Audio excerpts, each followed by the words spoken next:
Let you know, man, you are really encouraging me, motivating me, inspiring me. God is really using you to help me The out. boiling water, right? Because it was boiling, it was too hot. But there was another frog. He jumped into a water, and the pot of water wasn't hot. It was lukewarm. And what he did was he adjusted the temperature of his body. Did y'all know that frogs can do that? Frogs can adjust the temperature of their own body, right? So he was in the water. It wasn't hot yet. It was warm, and he began to adjust his body, and he just stayed in the water. So what they did was they raised up the temperature. They were doing an experiment.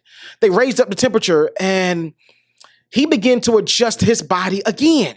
He didn't get out. He didn't jump out. Why? Because it wasn't that hot. He adjusted to where he was. And then they turned it up a little bit more, almost slight to a boil. And then he adjusted again. Didn't jump out, but then they turned it up one last time on its highest level. And the water was boiling hot.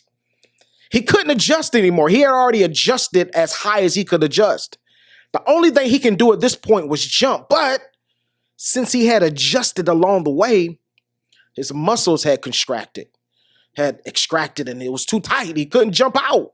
He couldn't move. And when I thought about that story, I thought about that little, situation experiment that they did, made me think about you guys. How many of you all are at a job that you have adjusted to this lifestyle? Like you watch YouTube, you watch videos, and you listen to people, influencers, and you're like, listen, I want to live life at a higher level. Like I want that Bentley, I want that Rolls Royce. It's not about the money, but I want it. Right? I want to live that life. I want to be able to just spend all day with my children and don't have to worry about money coming in. I want to be able to make money while I'm asleep. And many of you watch this every single day, but you're at a job that's affording you a halfway decent life and you have adjusted. How many of you all have adjusted to the lifestyle that you live now? I mean, you want to live better. Right? You want to be able to take 4 vacations a year, 3 vacations a year, or better yet, you want to be able to just get up and go on a private jet whenever you want to, but your work ethic says differently.